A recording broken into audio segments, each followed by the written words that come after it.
नमस्कार दोस्तों, स्वागत है आप सभी का आपके अपने YouTube channel online study D में। और आज फिर हम देखने वाले हैं इस बाल विकास एवं शिक्षा शास्त्र के प्रैक्टिस सेट की सीरीज में अगला प्रैक्टिस सेट, जो कि यूज़फुल होगा आपकी आने वाली टेट एग्ज़ाम 2022 के लिए।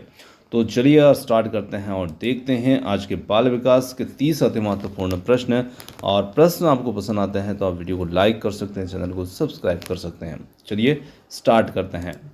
तो फर्स्ट क्वेश्चन की ओर बढ़ते हैं और देखते हैं फर्स्ट क्वेश्चन आता है, इनमें से कौन एनसीएफ 2005 का एक मार्गदर्शक सिद्धांत है। 4 विकल्प आपके सामने हैं, आप भी उत्तर अपना लगाइएगा और कमेंट्स में उत्तर जरूर दीजिएगा। तो यहाँ पर बात करें हम एनसीएफ 2005 के एक मार्गदर्शक सिद्धांत की, विकल्प ए यहाँ पर है एकीकृत पाठ्य पुस्तकों का विकास करना, बस्ते के बोझ को कम करना, या परीक्षा प्रणाली को अधिक लचीला बनाना, या फिर डी है उपरोक्त सभी। तो यहाँ पर यदि हम बात करें एनसीएफ 2005 के मार्गदर्शक सिद्धांत की, तो यहाँ पर जो तीनों ही विकल्प हैं वो इसमें शामिल हैं और विकल्प डी बन जाएगा इसके लिए एकदम सही उत्तर। उपयुक्त सभी यहाँ पर इसके लिए उत्तर होगा। देखिए आगे बढ़ते हैं। तो अगला प्रश्न आता है कि एक सामान्य बुद्धि का बच्चा भाषा पढ़ने और समझने में कठिनाई दिखाता है। देखिए प्रश्न काफ़ी सरल सा है, आप पढ़कर ही समझ सकते हैं कि बच्चे को भाषा पढ़ने और समझने में कठिनाई है।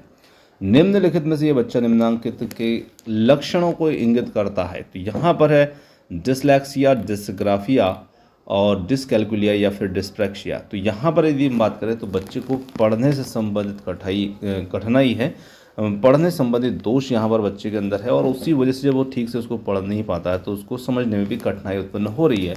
तो यहाँ पर बच्चा जो है वो डिसलेक्सिया से पीड़ित होगा, यानी कि पठन संबंधी विकार है डिसलेक्सिया, और इसी से ये पीड़ित यहाँ पर रहेगा। आगे देखें, ज्योत्सना अवसर निर्धारित कार्य को छोटे छोटे कार्यों में विभाजित कर देती है ताकि वह उसे आसानी से कर सके, वह उपयोग कर रही है। तो देखिए ज्योत्सना यहाँ पर किसका उपयोग कर रही है, सहायक विस्तार प्रक्रिया या फिर उपलक्ष्य विश्लेषण प्रक्रिया या फिर क्रियाशील दृढ़ता या न्यूनकारिता।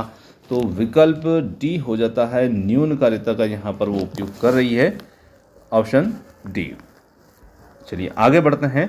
2 छात्र एक ही गद्यांश को पढ़ते हैं फिर भी इसके अर्थ की पूरी तरह से अलग अलग व्याख्या करते हैं और इसके बारे में इनमें से क्या सही है। तो यदि हम देखें कि 2 छात्र एक ही गद्यांश को पढ़ते हैं और फिर भी अर्थ को पूरी तरह दोनों अलग अलग तरीके से व्याख्या करते हैं, तो इनके बारे में क्या सही है। तो देखिए यहाँ पर दोनों का समझने का तरीका अलग है, दोनों की जो अभिव्यक्ति कौशल है वो भी भिन्न है। तो यहाँ पर विकल्पों को देखें तो यह संभव नहीं है कि उन्हें फिर से गद्यांश पढ़ने की ज़रूरत है, और बी है यह संभव है क्योंकि शिक्षक ने गद्यांशों की व्याख्या नहीं की है, और सी है यह संभव है क्योंकि विभिन्न कारक अलग अलग ढंग से व्यक्ति के अधिगम को प्रभावित करते हैं। डी आता है यह संभव नहीं है क्योंकि अधिगम अर्थ निर्माण नहीं है।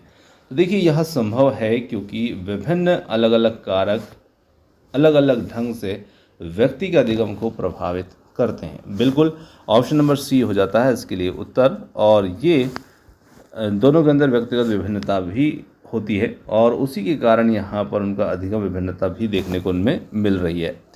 आगे देखिए, करके सीखने पर आधारित है। तो करके सीखने पर कौन यहाँ पर आधारित है, निगमन, प्रयोजना, संश्लेषण या फिर विश्लेषण। तो यदि हम बात करें तो यहाँ पर प्रयोजना विधि जो है ये करके सीखने पर यहाँ पर आधारित रहेगी। चलिए इसमें हम करके सीखते हैं। सीखी गई क्रिया का अन्य समान परिस्थितियों में उपयोग किया जाना कहलाता है। तो उसे हम क्या कहते हैं। तो काफ़ी महत्वपूर्ण प्रश्न है, अक्सर पूछा जा चुका प्रश्न है। अधिगम स्थानांतरण परिपक्वता या फिर हम उसे कहते हैं अध्ययन। तो इसे हम अधिगम का स्थानांतरण कहते हैं जब हम सीखी गई क्रिया का समान परिस्थितियों में उपयोग करते हैं। चलिए आगे देखते हैं। समाजीकरण की प्रक्रिया में शिक्षक का उत्तरदायित्व है। तो समाजीकरण की प्रक्रिया में शिक्षक का क्या उत्तरदायित्व होता है। समाजीकरण, वातावरण का निर्माण, सामूहिक कार्यों को प्रोत्साहन, सांस्कृतिक कार्यों को प्रोत्साहन, या फिर डी है उपरोक्त सभी। तो यहाँ पर उत्तर बन जाता है उपरोक्त सभी, यहाँ पर हमारा सही उत्तर। चलिए आगे बढ़ते हैं अगले प्रश्न की ओर।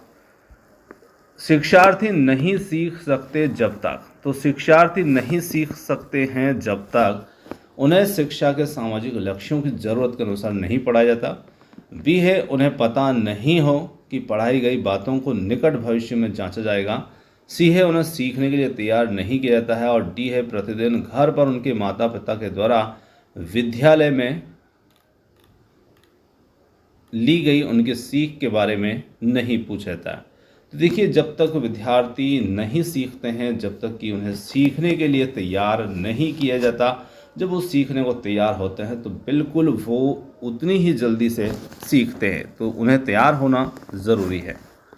आगे देखिए, बाल केंद्रित शिक्षण विधि का मुख्य गुण है। तो यहाँ पर यदि हम मुख्य गुण की बात करें तो यहाँ पर मुख्य गुण के रूप में हम कह सकते हैं कि छात्र जो कहे उस अनुसार पढ़ाना, या फिर है बी छात्रों को उनकी आवश्यकता एवं रुचि के अनुसार पढ़ाना, और सी है छात्रों को कम समय के लिए पढ़ाना, और डी है छात्रों को सामूहिक रूप से पढ़ाना। तो यहाँ पर हम कह सकते हैं कि बाल केंद्रित जो शिक्षण विधि है, यहाँ पर बाल केंद्रित शिक्षण विधि की बात हम कर रहे हैं, तो यहाँ पर छात्रों को उनकी आवश्यकता एवं रुचि के अनुसार पढ़ाना, ये इसका मुख्य गुण यहाँ पर रहेगा।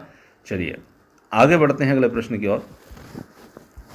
शिक्षण में सबसे कम महत्वपूर्ण कारक को हमें यहाँ पर पहचानना है। सबसे कम महत्वपूर्ण कारक कौन सा होगा? छात्रों को दंड देना, छात्रों को गृह कार्य देना, सुगमकर्ता के रूप में शिक्षण, या फिर डी है व्याख्या देना या व्याख्यान देना। तो देखिए, यदि हम सबसे कम महत्वपूर्ण कारक की बात करते हैं तो वो बन जाता है पहला ही विकल्प जिसमें दिया है छात्रों को दंड देना। ऑप्शन नंबर ए इसके लिए उत्तर होगा। आगे देखिए, निम्न में से कौन प्रभावी अधिगम की रणनीति के उदाहरण हैं? तो यहाँ पर यदि हम देखें तो प्रभावी रणनीतियों के उदाहरण के अंतर्गत लक्ष्य और समय तालिका का निर्धारण करना, संगठन चार्ट और संकल्पनाओं के चित्रों का निर्माण, और थर्ड है यहाँ पर कथन, उदाहरणों तथा गैर उदाहरणों के बारे में सोचना, और फोर्थ है यहाँ पर समवय साथी की व्याख्या करना, और 5 है यहाँ पर स्वयं से पूछताछ। तो यदि हम देखें तो प्रभावी अधिगम रणनीति के उदाहरण की इसमें बात पूछी गई है। तो यहाँ पर ये जो 5 कथन दिए हैं, इन 5 कथन में से कौन सा यहाँ पर है? अब देखिए, इसके विकल्पों को भी हम थोड़ा सा देख लेते हैं। तो विकल्प क्या है कि 1 2 3 1 2 3 2 3 1 इस प्रकार से हैं। तो यहाँ पर यदि हम देखें तो इनमें जो उत्तर हमारा बनता है वो बनता है ऑप्शन नंबर सी, जो कि 1 2 3 4 और 5। यानी कि यहाँ पर हम अधिगम रणनीति के उदाहरण के रूप में देखें तो ये पांचों ही यहाँ पर अधिगम रणनीति के रूप में शामिल रहेंगे, एक प्रभावी अधिगम रणनीति के रूप में, है ना। तो विकल्प सी बन जाएगा इसके लिए उत्तर। अगला प्रश्न काफ़ी महत्वपूर्ण प्रश्न जो पूछा जाता है हर बार टेट एग्जाम के अंतर्गत किंडरगार्टन विधि के जन्मदाता कौन है? यहाँ पर आर्मस्ट्रांग, फ्रोबेल, डीवी, या फिर इनमें से कोई नहीं। तो इसके जन्मदाता जो हैं ये है यहाँ पर फ्रोबेल, और काफ़ी सरल और महत्वपूर्ण प्रश्न ये है। आगे बढ़ते हैं अगले प्रश्न की ओर। निम्न में से कौन एक शिक्षक की भूमिका की सर्वश्रेष्ठ व्याख्या करता है? तो यहाँ पर उस कथन को देखना है जो शिक्षक की भूमिका की सर्वश्रेष्ठ रूप से व्याख्या दर्शाता है। एक शिक्षक को निर्धारित पाठ्यपुस्तक का दृढ़ता से अनुसरण करना चाहिए। क्या ये शिक्षक की भूमिका होनी चाहिए सर्वश्रेष्ठ? बी है ऐसे आराम के माहौल का निर्माण करना जहां बच्चे संवाद और खोजबीन के माध्यम से सीख सकें। सी है यहाँ पर समय पर पाठ्यक्रम को पूरा करना महत्वपूर्ण है, और डी है शिक्षक की महत्वपूर्ण भूमिका है कि वह वर्ग कक्ष में अनुशासन बनाए रखे। तो देखिए, यदि हम सर्वश्रेष्ठ व्याख्या की बात कर रहे हैं, वैसे यहाँ पर सभी चीज़ें हैं शिक्षक की भूमिका को कुछ न कुछ रूप से दर्शा ही रही है, परंतु यदि हम देखें तो जो सर्वश्रेष्ठ व्याख्या यहाँ पर हो सकती है वो है ऑप्शन नंबर बी के रूप में, जहाँ पर है ऐसे आराम के माहौल का निर्माण करना जहाँ पर बच्चे संवाद और खोजबीन के माध्यम से सीख सकें। ऑप्शन नंबर बी हो जाता है इस प्रश्न के लिए सही उत्तर। आगे देखिए, पिछड़ापन बालक के सीखने की किस गति का घोतक है? तो यहाँ पर पिछड़ापन जो है बालक के सीखने की किस गति का घोतक है? तो तीव्र है, मंद है, औसत है, या फिर बहुविध है? तो यहाँ पर हम कह सकते हैं कि पिछड़ापन बालक के सीखने की गति का घोतक है मंद, यानी कि बच्चा धीरे धीरे सीख रहा है। आगे देखिए, इनमें से कौन से रणनीति मनोवैज्ञानिक सिद्धांतों के सबसे निकट है? तो यहाँ पर यदि हम देखें प्रश्नोत्तर, व्याख्यान, पाठ्यपुस्तक या इनमें से सभी, तो यदि हम देखें तो जो रणनीति मनोवैज्ञानिक सिद्धांतों के सबसे निकट होगी वो होगी यहाँ पर ऑप्शन नंबर ए प्रश्नोत्तर। अब प्रश्नोत्तर का मतलब प्रश्नोत्तर लिखवाने की बात नहीं, जब हम अधिगम करवाते हैं, तो बच्चों से प्रश्न करना और बच्चों से उनका उत्तर प्राप्त करना, इस प्रकार की रणनीति के बारे में बात इसमें की जा रही है। आगे देखिए, जब कोई शिक्षक ये समझता है कि लड़के स्वाभाविक रूप से लड़कियों से गणित में ज़्यादा अच्छे होते हैं, तो यह दर्शाता है कि शिक्षक यहाँ पर कैसी स्थिति निर्मित कर रहा है।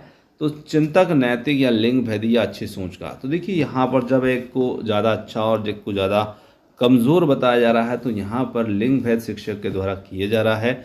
शिक्षक यहाँ पर लिंग भेदी प्रवृत्ति जो है वो दिखा रहा है। तो ऑप्शन नंबर सी यहाँ पर बन जाएगा इसके लिए यहाँ पर उत्तर। आगे बढ़ते हैं अगले प्रश्न की ओर। अगला प्रश्न आता है यहाँ पर, सामाजिक अधिगम का सिद्धांत प्रतिपादित किया गया है। तो काफ़ी महत्वपूर्ण प्रश्न है, सामाजिक अधिगम का सिद्धांत किसके द्वारा प्रतिपादित किया गया है। तो ये सिद्धांत देने वाले जो हैं वो थार्नडाइक, पावलोव, बंडूरा या फिर रॉजर्स। तो ये बंडूरा के द्वारा दिया गया सिद्धांत है। ऑप्शन सी होगा इसके लिए सही उत्तर। चलिए आगे देखें, किसी छात्र की मानसिक और वास्तविक दोनों आयु 7 वर्ष है, तो उसे किस श्रेणी में रखा जा सकता है। तो देखिए यहाँ पर बच्चा जो है उसकी मानसिक और शारीरिक दोनों ही आयु जो है वो यहाँ पर 7 वर्ष की है। अब बच्चे को हम कौन सी श्रेणी में रखें, उसे सामान्य बुद्धि से नीचे रखें, सामान्य बुद्धि, तीव्र बुद्धि या फिर प्रतिभाशाली कहें। तो देखिए जहाँ मानसिक और वास्तविक दोनों ही आयु बराबर है, तो कहने का मतलब बच्चा जो है एवरेज है, सामान्य बुद्धि बालक है। तो ऑप्शन बी होगा इसमें उत्तर। आगे बढ़ते हैं, किसी जांच के लिए ब्लूप्रिंट तैयार करते समय इनमें से किसको ध्यान में नहीं रखा जाता है। तो यहाँ पर है प्रकरण अनुदेशनात्मक उद्देश्य, प्रश्नों के स्वरूप, या फिर डी है शिक्षण समय। तो जब हम यहाँ पर बात कर रहे हैं किसी जांच के लिए ब्लूप्रिंट तैयार करते समय यदि हम देखें तो किसको ध्यान में नहीं रखा जाता है, तो वहाँ पर शिक्षण समय को ध्यान में नहीं रखा जाता है। चलिए आगे देखिए,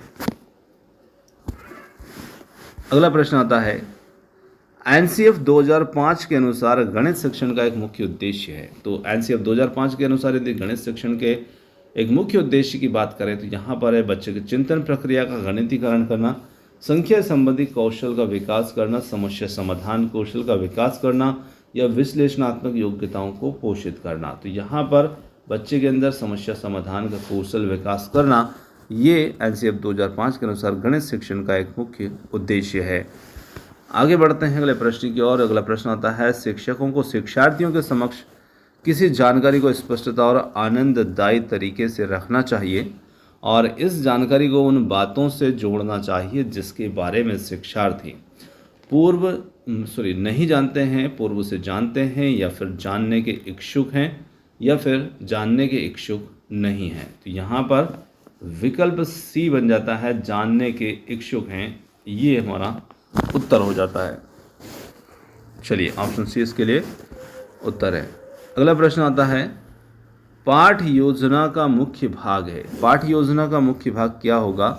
निष्कर्ष, पुनरीक्षण, तैयारी या फिर प्रस्तुतिकरण। तो यहाँ पर हम कह सकते हैं कि पाठ योजना का जो मुख्य भाग उसकी तैयारी होती है। Option number C. चलिए, जीन पियाजे के अनुसार किस अवस्था में बच्चों में अमूर्त एवं तार्किक कौशल जो हैं वो विकसित होते हैं। तो यहाँ पर संवेद गति अवस्था, मूर्त प्रक्रिया अवस्था, वाक प्रक्रिया अवस्था या फिर औपचारिक प्रक्रिया अवस्था। तो यहाँ पर यदि हम देखें तो इसमें औपचारिक प्रक्रिया अवस्था, ऑप्शन नंबर डी। चलिए अगला प्रश्न आता है, गणित सीखने के रचनात्मक उपक्रम के तहत विद्यार्थियों को प्रोत्साहित किया जाता है। तो यहाँ पर विद्यार्थियों को किस तरह से प्रोत्साहित किया जाता है। त्रुटि से पूर्णतः बचना, उदाहरण से नियमों या सूत्रों का पता लगाना, सी है नियम सूत्रों को याद करने पर जोर, डी है इनमें से सभी। तो यहाँ पर यदि हम देखें तो गणित में सीखने के रचनात्मक उपक्रम के तहत विद्यार्थियों को प्रोत्साहित करना चाहिए। ऑप्शन बी, उदाहरणों से नियम। आगे बात करते हैं अगले प्रश्न की, और अगला प्रश्न यहाँ पर आता है किशोर अवस्था की प्रमुख विशेषता नहीं है। तो देखिए यहाँ पर बात करें किशोर अवस्था की प्रमुख विशेषता की, जो उनमें देखने को नहीं मिलती, वह संवेग का आधिक्य है, संचय की प्रवृत्ति, कल्पना की बहुलता, मानसिक विकास। तो हम देखें तो संचय की प्रवृत्ति उनमें नहीं देखने को मिलती है, बाकी अन्य तीनों जो विशेषताएं वो उनके अंदर देखने को मिलती है। तो ऑप्शन बी होगा इसके लिए यहाँ पर सही उत्तर। आगे देखिए लेव वाइगोत्स्की के अनुसार संज्ञानात्मक विकास का मूल कारण है। तो लेव वाइगोत्स्की ने सामाजिक जो अन्योन्य क्रिया है उसको यहाँ पर इन्होंने संज्ञानात्मक विकास का मूल कारण माना है। तो यहाँ पर पहला ही विकल्प जो होगा सामाजिक अन्योन्य क्रियाएं, ये हो जाता है इसके लिए बिल्कुल सही उत्तर। चलिए आगे देखें, अगले प्रश्न की बात करें। तो अगला प्रश्न आता है पियाजे के अनुसार विशिष्ट मनोवैज्ञानिक संरचनाओं, जिन्हें हम अनुभव से सही अर्थ निकालने के व्यवस्थित तरीकों को भी कह सकते हैं, को कहा जाता है। तो इन्हें मानसिक मैप, मानसिक उपकरण, स्कीमा, या फिर डी है प्रतिमान। तो यहाँ पर उत्तर बनेगा ऑप्शन नंबर सी, जो कि होगा स्कीमा। इसे हम स्कीमा के नाम से भी जानते हैं। चलिए आगे देखें तो TAT परीक्षण का पूर्ण नाम क्या है। तो TAT परीक्षण जो है इसका पूर्ण नाम क्या है? टीचर्स एपरसेप्शन टेस्ट है, या फिर थैमेटिक एपरसेप्शन टेस्ट है, या ट्रुथ एपरसेप्शन टेस्ट है? डी है, इनमें से कोई नहीं।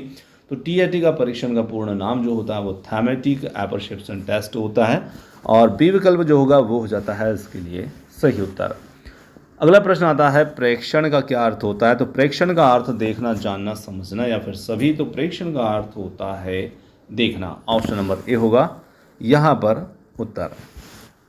आगे बढ़ते हैं अगले प्रश्न की ओर। अगला प्रश्न आता है मनोविश्लेषणात्मक सिद्धांत के प्रतिपादक कौन है। तो यहाँ पर है मुरे, मॉर्गन, फ्रायड, या फिर इनमें से कोई नहीं। तो यहाँ पर हम कह सकते हैं कि जो मनोविश्लेषणात्मक सिद्धांत है उसके प्रतिपादक जो हैं वो हैं सिगमंड फ्रायड, और बहुत ही महत्वपूर्ण इनका ये सिद्धांत है। अक्सर इससे जो प्रश्न है वो बनता है, आता ही आता है। तो यहाँ पर ऑप्शन सी होगा इसके लिए सही उत्तर।